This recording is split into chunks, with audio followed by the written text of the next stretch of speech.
into the picks and bans. We're going to see how they adapt here. It's probably going to be another jungle focus coming out now for the side of NYU. They know that keeping Longboy on the back foot has worked well for them thus far.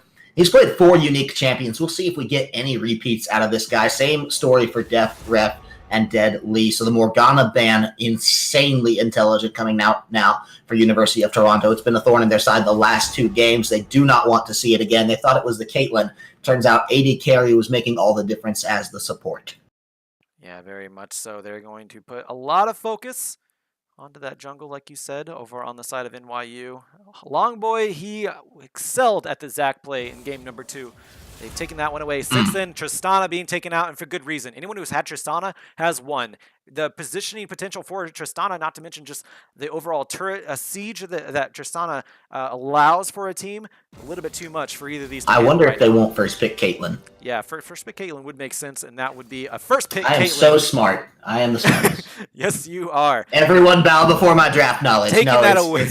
It's absolutely great play coming out. Aaron knows exactly what he's doing. This draft is targeted at the biggest problem that Malala and AD Carey have been able to make for University of Toronto, so it's a great idea to pick that one up. We'll see what they answer with. Right, and with Morgana taken out, I mean, Caitlyn is the obvious choice here because Malala excelled with Caitlyn just as much as Longboy excelled with Zac. And now, picking that one away, you don't have to waste a ban on it. You can take that away from Malala. That's just the story of all 4 of these games thus far, going into game number 5, is that Caitlyn has been contested. Malala, once he got that, absolutely demolished, and now they're going to take that away from him and try to put him on a little discomfort, while Aqua Blue, going back on that Jarvan from game number 1, did not have the best game number 1. But again, that could have been because of team comp with that Ornn mid lane. It seems so long ago. Ornn started this game out in mid lane for NYU. Let's keep that in mind. Not forget that, yeah. They have not forgotten that, and you may wonder if they had a different team comp, if they didn't try to cheese. Would this be a game number 5? Or would we be done by now? Oh my gosh, there's so much what ifs right now. But what we do look at is Malala is going to go on the Varus. That's the first one for this series. A big way of big engage for the side of New York University with the AD carry, but also very immobile. Now we're going to go look at Longboy real quick. Kayn, not the best performance on Kayn, and he's going to go back to that. Yeah, he wants to find that one through. Again, it's a Lulu picked up as well for Dead Lee. That's a champion that can definitely make all the difference when supporting a Caitlyn. But we talked about Longboy on that Kayn. We talked about how we're a little bit nervous seeing him come to take to the Rift with this one yet again. Now it is a Taric to round out, so solo laners will be the focus of this next phase of banning all around the board. You have to think on the side of NYU, they're going to focus the mid lane. They don't want Def Ref feeling comfortable here. Taric is going to be actually picked up. He was banned in game number 1. Haven't seen him since, or maybe it was game number 2. Either way, they banned him out, and his Cosmic Radiance has been a big thing in collegiate play, able to counter, not even collegiate play, also pro play as well, able to counter any sort of engage and just become invulnerable for his team. Might be something they are looking to do once they might even look for honestly engage with Jarvan and still put out the Cosmic Radiance. But we're going to see 2 mid laners who have been very effective in this series, the Veigar and the Talon, being taken away from each mid laner. The Veigar ban against Maulface tells me that the University of Toronto is a little bit worried about this guy. He's had an incredibly deep pool all the way around and shows no signs of slowing down just yet. Now, they don't want June X onto the Scion. What does that tell us now about what they may be thinking about for their top lane? This is going to be the last ban coming out for this series, for this entire series, and it's going to be done by University of Toronto. They ban out Malzahar, which was another big pick for Malphite, so they're paying a lot of attention to him. They banned out, they're actually, I really like this ban phase from Toronto, banning out all the problem champions, except for Swain. Swain has been banned consistently throughout the entire series. He actually got a buff, very reasonable, but taking AD carry off of Morgana, taking Tristana out of the game entirely, and then focusing on Malphite, knowing that Kayn, Longboy, thus far, he's out-jungled Aqua Blue. He doesn't have to worry too much about countering him, and they have to counter Longboy. This is a really good ban phase, in my opinion, from Toronto. Let's see what their last pick is. Going to go back on the Orianna. Defref had a great game number 1 on her. Yeah, no doubts about there. They need that Orianna pick to make sure things go smoothly for them as well against an immobile Varus. And they're blind picking the mid laner. The Ziggs was so strong for Malphite, despite the fact it didn't go well for him against the Talon. He doesn't have to worry about the Talon now. So if he locks this in, should be a pretty good takeaway. So that is the team compositions before our eyes, ladies and gentlemen. It will be the Varus coming in for Milala. Tarek being supported over on the other side of a Caitlyn Lulu, a nightmare of a lane coming out of the University of Toronto. I like Maokai for June X. I like Gnar for Sprinkles. Orianna and Ziggs is going to be a fun one. The only thing I'm really scratching my head about here is that Kayn for Longboy. We'll see if he can prove us wrong. The criticisms we had of him in their third game. He got caught out. He got caught out quite a bit. He needs to really fix that up. If he weren't caught out, that game may went a lot differently. But he got caught out at least about 4 different times because he exited. He went into about the 20-minute mark at 3-1, focusing on that top side against Sprinkles, who I believe was on the Scion. No, he was on the Cho'Gath at that time. Gnar, he's a little bit more mobile. Sprinkles might have a better time escaping Kayn this time around. Might be seeing more attention brought to that bot side again. Well, as we do get down into the 3-minute delay, there's so much to scratch our heads about and wonder, pontificate on and on and on, but only the execution will tell us. Now, looking back at these last games for reference, this is the first time we're seeing Milala on this Varus.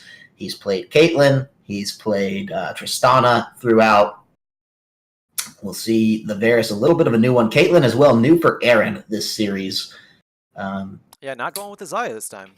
No, I don't think it really worked. It was such a strong first pick for them, or not such a strong, but such a quick, intense first pick for them in game number 3, and also something they kind of prioritized in game number 4. This time, Xayah and Rakan both on the table said, we don't even want to touch that. We're going to take away what you're good with and hit you where you're weak. We'll see if Milala has been waiting to pull out this Varus because, again, that was an early rotation of the draft. It was first pick. Sprinkles picked that one up for Milala, and then they pulled in Jarvan the 4th for Aquablue. Now, keep in mind, his Jarvan wasn't good either early in that first game, having to deal so much with the Skarner and getting caught out and dying a lot there. So it's some champions that they traditionally actually lost out with now coming from NYU, but they say we may have the place in this series to just pull it back. Yeah, this is going to be an interesting one. I know these guys must be exhausted. This is mentally draining. The amount of strain that you have that you endure in a best of 5 is huge at this sort of level. The pressure is definitely on for both of the teams. Quarterfinals, going to go face against Western of London, Ontario, Western Purple. This is huge for both of these teams, and congratulations to both of them for bringing it to a game number 5. NYU bringing it back, possibly to a reverse sweep. We're going to see if Toronto can keep this one at bay and secure their position in the semifinals. But before we do that, I'm going to give a quick shout out, maybe one last shout out to our sponsors, our social medias. Again, my brain's kind of fried, just probably yours is too, Corvus. But we're going to keep going here. The players. Yeah, that's what I'm saying. The players, they're a huge amount of pressure. If it's happening to us. Yeah, I'm just watching it. This is fun. But I want to give a shout out to our social medias. Type !Discord in the chat to join our Discord community. Have your voice heard. Also play some games with us as well. A lot of different community activities going on almost every week. My name is Joshua Fekes Quest. I'm here with Kyle Corvus Crow. You can hit ! In the casters in the chat to find our social medias. You can also follow us on follow C Star League on Twitter at twitter.com/CStarLeague and CSLLOL if you just want Collegiate League of Legends related material. You want to look at this game whenever it goes to becomes a VOD. We put all of our VODs on our YouTube at youtube.com/CStarLeague. You can also go check out past games as well as talk shows, Quad, The Ward Up, things like that. And we do want to give a shout out to Twitch as well. You're watching us on Twitch. They've been here with us from the very beginning, doing a huge amount for collegiate esports in general. So thank you very much, Twitch. You can actually go follow them at twitter.com/Twitch and facebook.com/.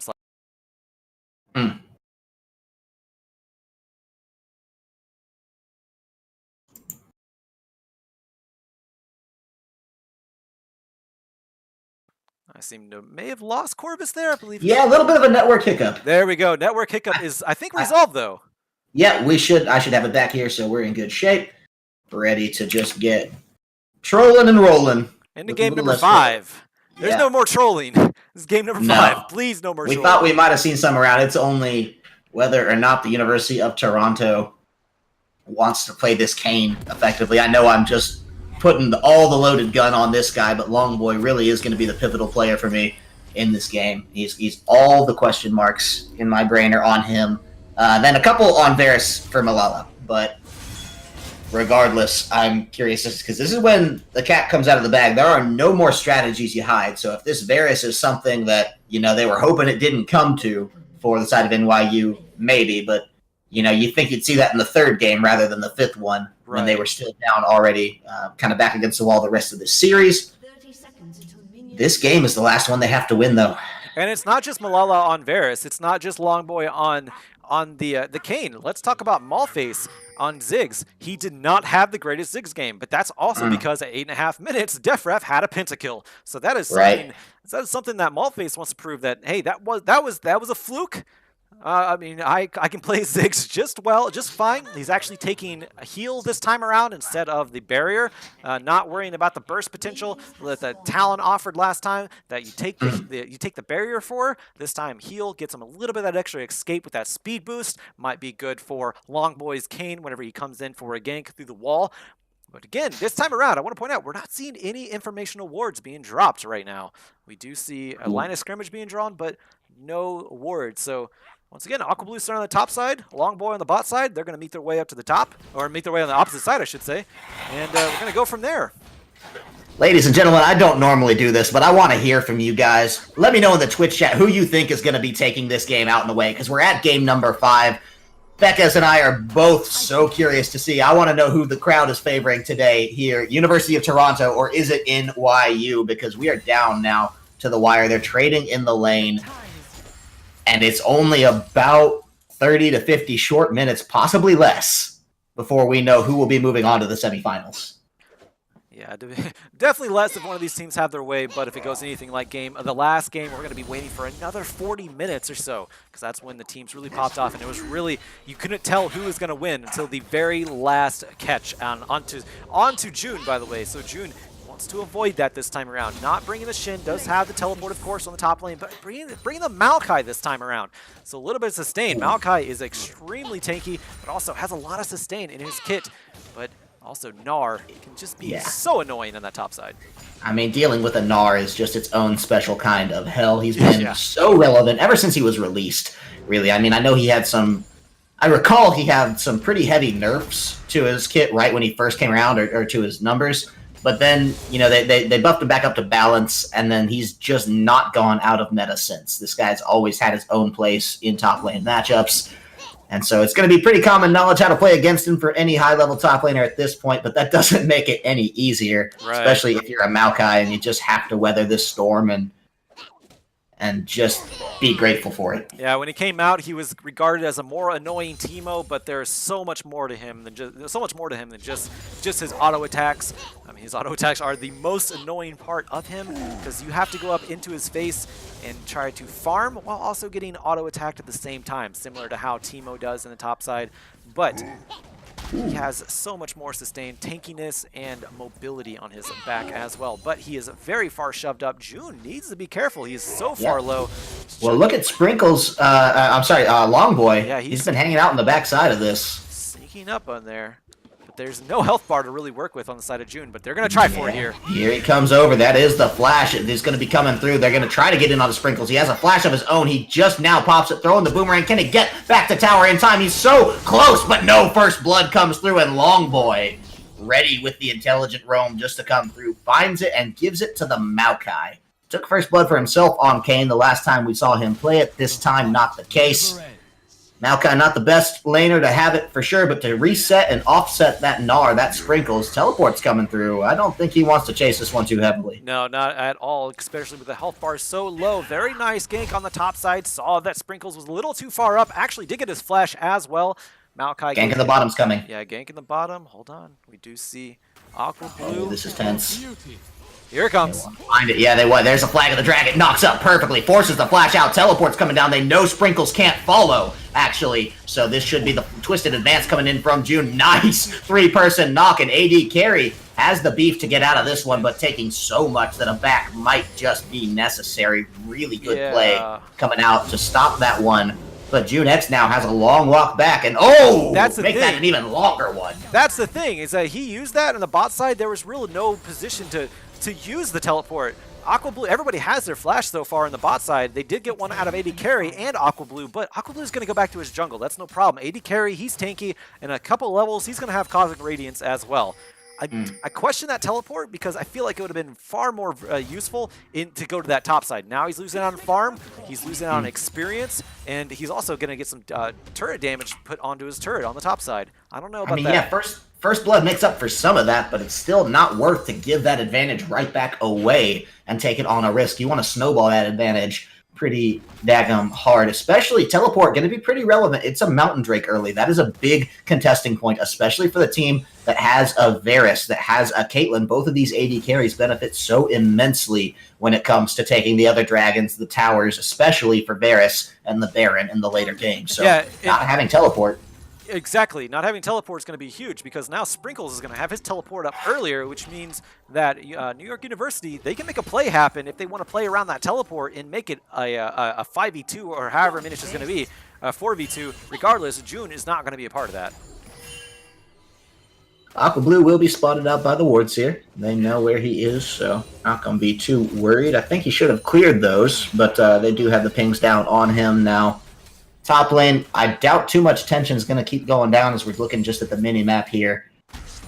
He's a lot of pressure on Longboy. He found the very first successful gank, but he needs to keep replicating, and Malface might be his next target. He's hanging off in the wings here, and there is no roam to help, but we'll just be moving back and forth and back and forth. Takes away the Rift Scuttler. We have a nice stun in the bot lane. Deadly, taking the damage up on the chin. And it's two members roaming now into the jungle of NYU. University of Toronto are trying to get this red buff taken out in a way, and this could be risky. We might have ourselves a little 3v3 snafu coming down. Longboy got the buff of Aqua Blue though. Aqua Blue's not going to contest actually. He's just going to leave. So that was a nice roam from Longboy.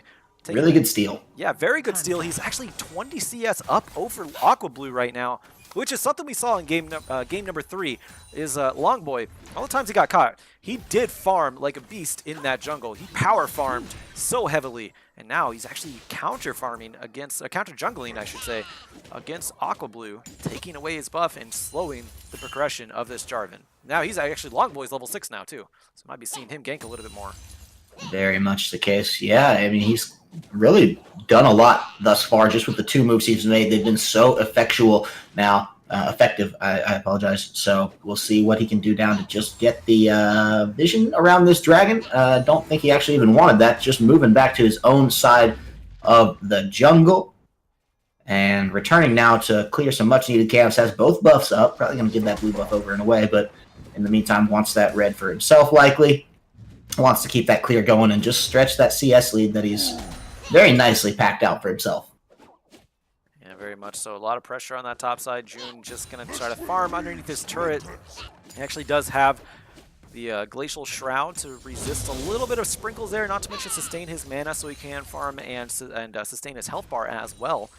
Not to mention have that pushback whenever he needs it in case Sprinkles does engage underneath turret, possibly with Aqua Blue. But we have a Drake started up by NYU, sneaking this one out. Yeah, the vision was not there coming out of the side of University of Toronto, so NYU going to take that one out for free. It's an Ocean next on the docket, so Mountain Drake should feel pretty good. Ocean, the next one to come up, means we will have no shortage of Drake action. Oh. Gonna see what continues. Ooh, not the best, but look at that. The bomb's coming in. Deadly, very low. Can they get the snipe down on him? Might not matter because Kane is here. Thinks better of it after seeing Aqua Blue, but turning it around just bit for bit, and now over into the top lane, there's a little bit of action coming down as Sprinkles sitting right on top of June, but the Mega Gnar not going to carry him through to a kill here, and just resets around this tension coming out. It was building up. We thought we might see something, and everyone thought a little bit better, but said, hang on, we're just going to pace this one out.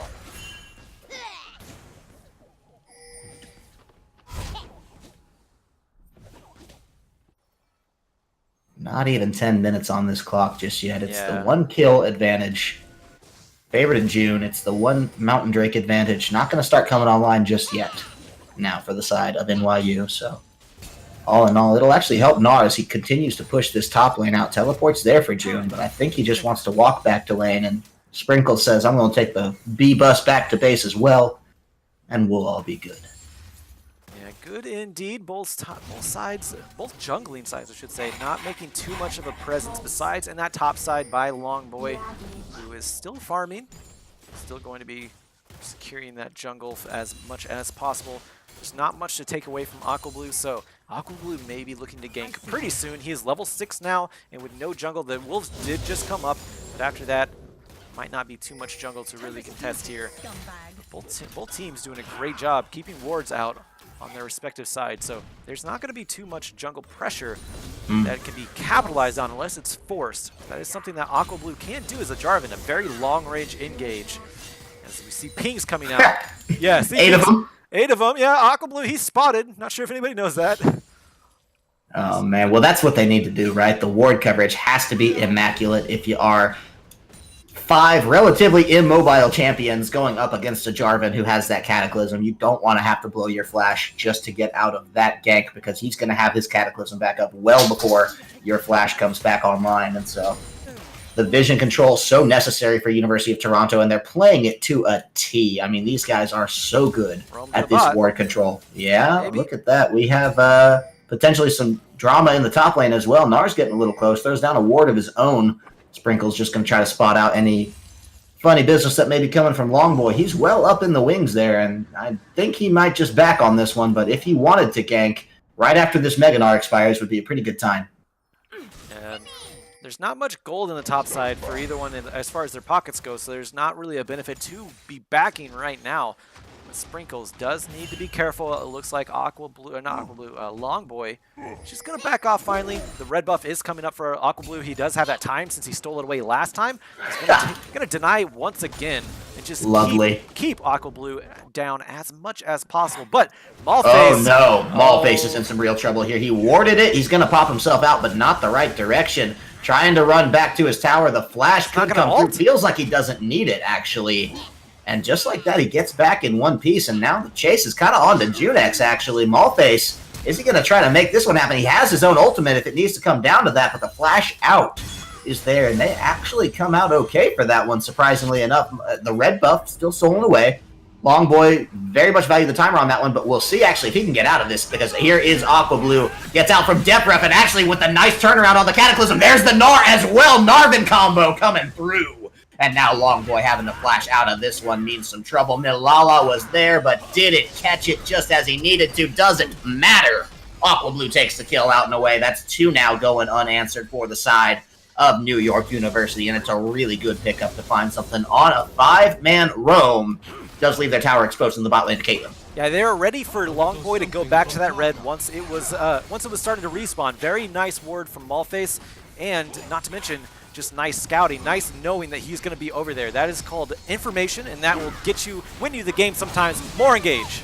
Oh, yeah, no, they want to get in onto Deadly. Look at that. There is no stopping them. The Taric ultimate's so clutch right here, and now Junex without an ultimate of his own. He is a little tanky, but there's only so much you can tank coming out of this roving death squad. That is the University of New York University. I apologize. They're not the University of New York. They are NYU, and we will put the necessary respect on their name.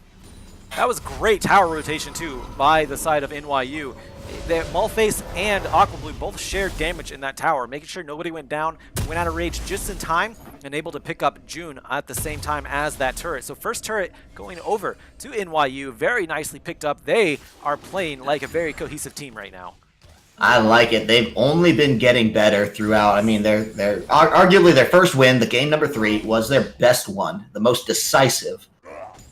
But that 4th game showed a different degree of this team that I think we had not seen thus far, and it was an insane degree of mental fortitude. These guys are castles when it comes to just the positive mindset that is necessary to maintain a winning League of Legends game. So we'll see how they can continue that one out here, because it's been going in their favor thus far. If it continues, they'll continue to charge us out and win the game. But if the boat rocks back in the favor of Toronto, that's the real test for this team. And it's getting very interesting around this dragon. I said there'd be no shortage of Drake action. They may want to pump it just a little bit earlier.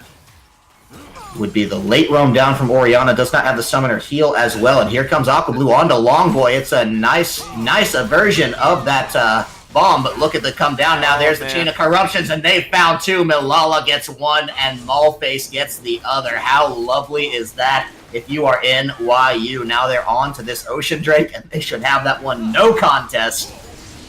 And this Jarvan from Aqua Blue, it didn't have the best first game. It's having a great fifth game.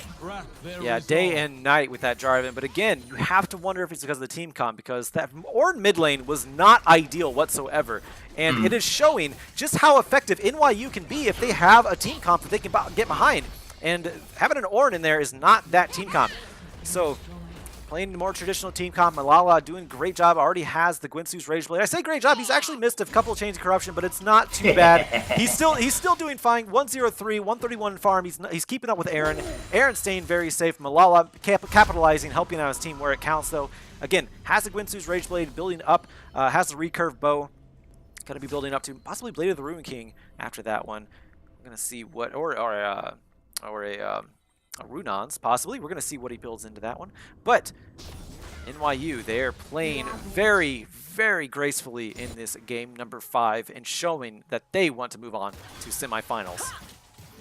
Yeah, both of these teams have put up just hell in this series against the other, but holy cow. NYU holding it together so well, so much better than we see the majority of collegiate teams, even at a high level, perform, I would say, Fekez, because these guys, to display this degree of strength this late into a series, it's uncommon, I would say, throughout even other good CSL teams.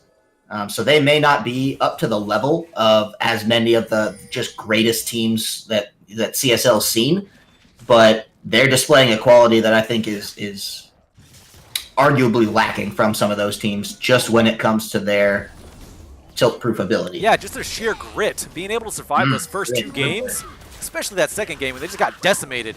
Hold on, Longboy, though, he's looking to decimate Maulface here, but has to check himself before he wrecks himself. Yeah, I think Aqua Blue's going to wreck it for him. Just says no chance. That's the second time now he has dodged the exploding bomb of Ziggs just by hopping on with his own ultimate, but it only bought him some time. AD carry buying a lot of time to get Deadly out of here, and Jude actually shouldn't be able to kill him here if all things go well and Milala and Maulface turn back on him. They do find it, and meanwhile, look at that. Deadly did fall himself, and Aaron is on the run with no mana. The flash is in, and Aaron is out. It is 3-0-7 for Aqua Blue, 3-0-6 now for Maulface, and potentially another tower on the board here for NYU. If you asked me even last game that this would be happening in favor of NYU, this kind of domination, I would have not believed you. But NYU, they are pulling this one back. They're, again, staying tilt-proof, and it looks like the stress may be getting to University of Toronto right now. This is a long haul for both of these teams.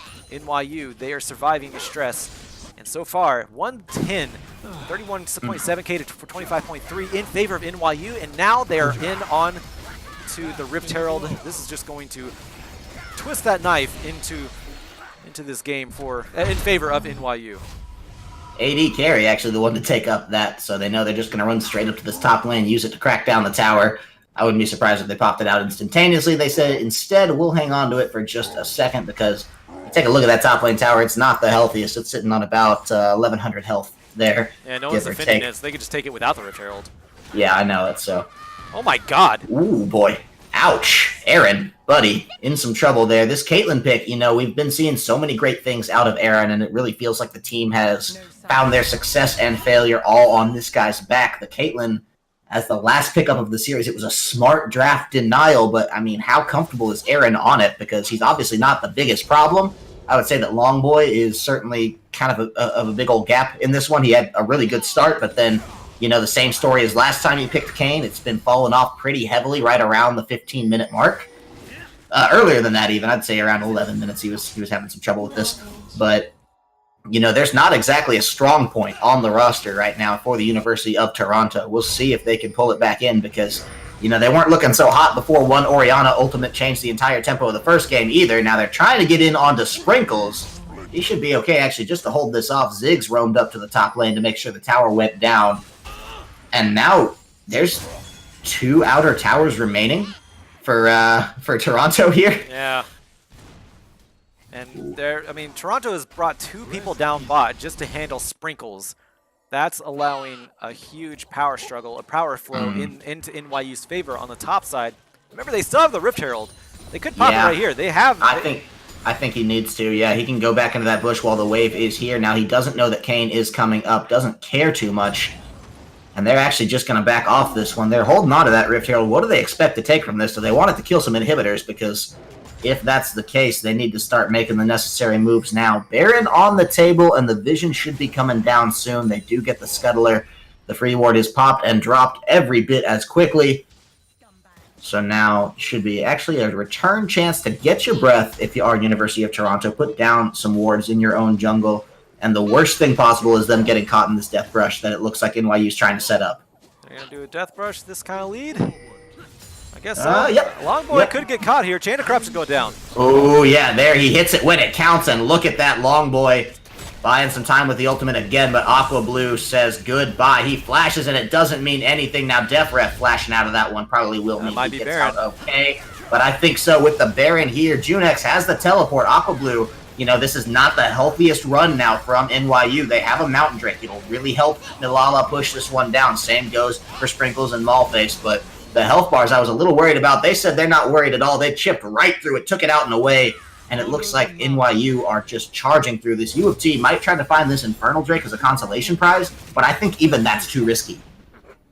Yeah, the Infernal Drake is the one that really you really want as a team, but yeah, you're right. There's really nothing Toronto can do to contest this Drake. That's just going to, once again, add more insult to injury. NYU give them a very firm grip on this game number 5, the deciding game to go on to face Western Purple of London, Ontario. I keep wanting to say London. It's London. That's how you pronounce it. London, Ontario. So they are wanting to get into the semis, and they are showing that they are more than willing to pull out the aggressive plays. Even a mid lane Ziggs to do so. Mid lane Ziggs not faring too well in game number 2, but this time doing very well in game number 5. Yeah. There's a Rift Herald. Ooh, yep, gotta pop it. Just run right down the mid lane. They have the Baron minions to buff this thing up, so this is just NYU gang rolling down. This is Gangs of New York for the movie references now, just charging through, and this is gonna be they have no minions. Pretty tough. Yeah, okay. I really don't understand. This is the second time they've done. I thought they were just rolling in with a squad. Turns out no, they just popped Rift Herald to hang around and slap down some creeps. Need to get those Rift Herald mechanics down, but now the minions are there, and they are Baron empowered, like you mentioned. 5 strong for NYU here. This is going to be scary for Toronto. Yeah.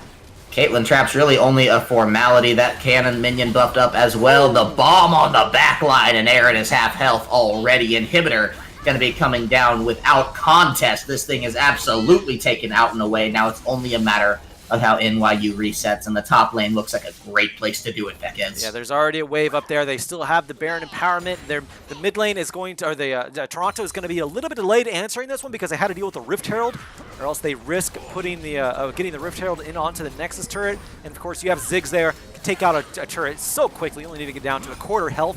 You can just satchel charge that out. And now NYU looking just to lead this game out. Who is this team? I know, right? Game number 2, you would not have thought this one. Number 3 showed Shades, number 4 showed Grit, number 5 showing Dominance. Absolutely, they're charging through this one. Sprinkles now taking a little bit of damage. He has to be careful, but he's not going to be too worried. The rest of his team is there to back him up, and they have the superior fight. They're just buying time for the minions to start charging down that mid lane, and then the minions themselves will end up buying time. So it is a big old investment coming out, but they know the returns will pay dividends now.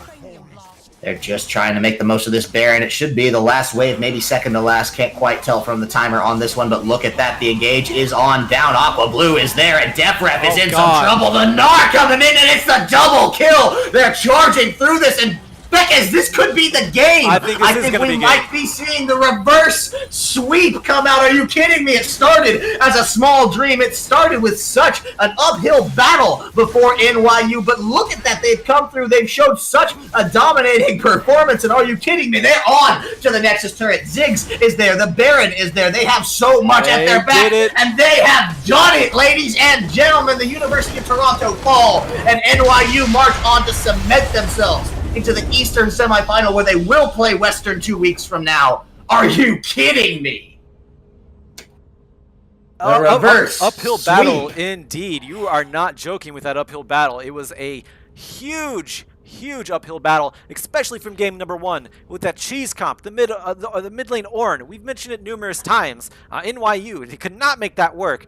They tried about 15 minutes in. Toronto's like, all right, this isn't a problem. Just shockwave them, Defref, and absolutely destroyed them after that. Game number 2, Defref got a pentakill at 8.5 minutes. That's always going to be a highlight of his career, but it wasn't enough to intimidate NYU into just giving up. Game number 3, they brought it back. Almost like Longboy on the Kane, not having a great performance in any of the games he played with Kane. Great performance on Zach Skarner. Those were banned out since those games. And now Sejuani, Kane again, not really panning out for him. Toronto, they're unfortunately out of the tournament. Congratulations. They are. Yeah, congratulations to New York University. You are going on to face Western Purple of London, Ontario. Got it. No worries. It's all right. You get London right, and then Ontario. Yeah. Well, ladies and gentlemen, New York University definitely have their work cut out for them. There is plenty of preparation time, ample opportunity to get things back into just spec, and look at these first 2 losses of the game, look at the close game number 4, and say, okay, how do we bring this one back? We want to issue so many thanks to both of these teams for putting off and appearing on stream for us today. We cannot thank you enough. To the University of Toronto, your season ends here, but for the first rebuilding year, I'm going to say keep an eye on these guys, because holy cow, what they have the potential to grow into.